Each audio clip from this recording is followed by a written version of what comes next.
Saoirse Ronan, you star in and produce the Outrun, which is based on the memoir by Amy Liptrot and tells the story of a young woman trying to overcome alcoholism. What about the memoir really inspired you to want to, not only play the lead role, but produce it as well? I really fell in love with how Amy wrote about her home, how kind of poetically she described her memory of growing up in the Orkney Islands and balanced that so beautifully and so effectively with the sort of raw honesty of her struggle with addiction. The book never felt like an addiction story to me. It felt like so much more than that, and a sort of a love letter to home, even if at times that relationship is quite complex and it's not necessarily the place that you feel you need to go back to. I mean, Scotland is like a second home to me. My husband is Scottish, and that's always it's always been a place that's held a special place in my heart. So to read a story like this and potentially get involved in bringing such a beautiful, unique Scottish story to life was just an opportunity that we couldn't really pass up. And the Orkney Islands specifically, is that a place you were familiar with? Had you been there before? No, I'd never been to Orkney before. Jack had been a few years before we read the book for the first time. So he had told me a lot about it, but I kind of couldn't have been prepared for how much of an effect it was going to have on myself and the rest of the crew. And what kind of inspiration did you take from that? Just the physical landscape in inspiring your performance. I mean, when you're outdoors and you're either working on a farm or you're at the side of a cliff by the ocean, the elements have such an impact on your sense of self, your energy, how kind of alert and open you are to your surroundings. Like it's uh it's something that you can't overpower as a sort of mere mortal. And so I think giving yourself over to that and really immersing yourself in it, and doing what needs to be done in order to sort of complement it on screen, because it was almost like a scene partner.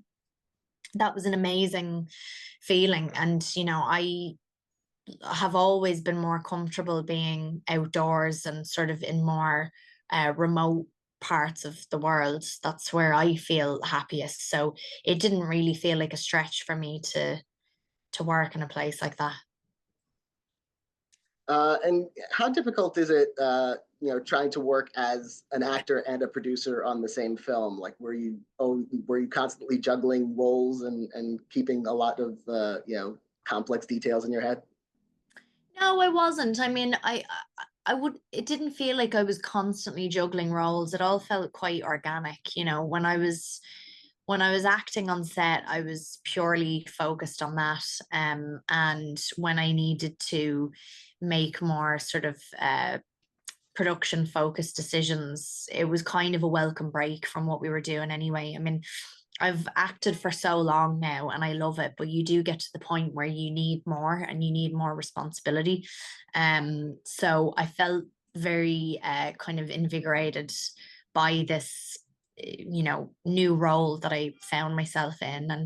And also I think just for actors in particular, you've got a perspective on filmmaking and the life on a film set that a lot of other departments just don't have.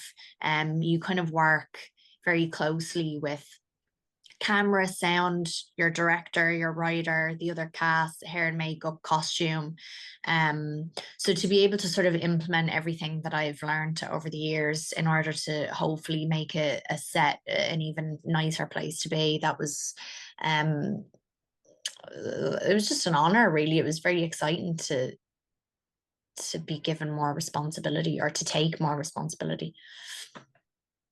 In terms of your role as Rona in the film, you're playing someone who is struggling with alcohol addiction, is often inebriated in the film, which can be a tricky challenge to play as for an actor. How did you approach the scenes of Rona drinking? So that was the one element that I was very concerned about not getting right. I really didn't want to mess that up. And so I worked with Wayne McGregor, who's a movement coach who I'd worked with in the past. And we just sort of made creative and character choices for each one of those drunk scenes so that they all kind of had their own story to tell. And then it didn't feel like we were just playing the same beat over and over again. So that work with him really helped for me to embody who she is when she's drunk, and the sort of different versions that take shape depending on where her state of mind is at when we find her. I also watched Stephen Graham in The Virtues, which is a BBC series that came out a few years ago. And it was a friend of mine who's in recovery who recommended I watch that because it was the most honest portrayal that he had seen of someone kind of spiraling when they're an alcoholic, and the physicality, that kind of red haze, as I always call it, that comes over someone when they're kind of past the point of no return. I really wanted to capture that because I've seen it kind of firsthand. So to see that in another person's performance was just so powerful and so helpful for me. So he was really my main reference the whole way through. And what was it like working with Nora Finkscheit, the director, bringing her on board and, working with her? She brings a really unique visual style to it and nonlinear approach. It's a very interesting perspective. Yeah, it is. And I think I knew it was going to be a different experience working with Nora because she'd come from a documentary filmmaking background, and from the off, she wanted to take those like mythological folklore elements that are so prominent in the book and interweave them into the film somehow, which was quite a difficult task. So there were a lot of techniques that she used that were quite unusual and unorthodox. One of which, of course, being just that we improvised so much of the film, and we used a lot of non-actors, a lot of locals from Orkney, a lot of people who were in recovery were in the rehab group. I did a lot of voiceover with her because we kind of all landed on animation being the best way to bring to life some of these mythological elements that we wanted to include in the film. And Nora's really great. She's very open to something shifting and changing and growing, and but also gave me the space to find that by myself, and knew then when to step in and really push me. And it really felt like the two of us were meeting on this as collaborators, which was really nice. We shaped this character together. We worked on the dialogue, just the two of us, and that was sort of based on the work that she'd done with Amy Liptrot separately.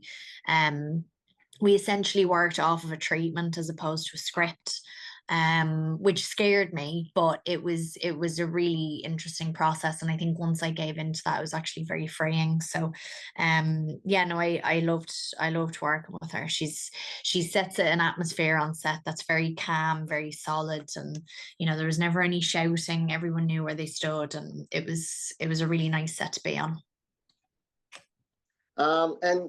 Last question, I just wanted to know, overall, what did you take away from, the experience of embodying this character? I guess I understand the mind of an alcoholic a lot more than I did before. I've been able to humanize the experience as opposed to just demonize it. And it was a very cathartic experience for me because I'd watched people close to me go through it, and I'd felt so much pain because of that, and confusion at their kind of what seemed like a choice not to give up and to continue down this very destructive path. So to just learn more about, I suppose, to just sort of step into those shoes and truly to be able to empathize and have to, because that was my job. It allowed me to take some of the sting out of it, I think. And I also just think that the way I chose to work on this was, I kind of, I I don't know, the performance felt so much deeper than a lot of what I've done before. It felt like it had a chaos to it and an unpredictable quality that I don't think I've ever really brought out in a performance before. So as an actor, I definitely felt like I came away from it changed. Well, I want to congratulate you on the film, and thank you for talking to me about it. It's been a pleasure. Thank you. Nice to talk to you.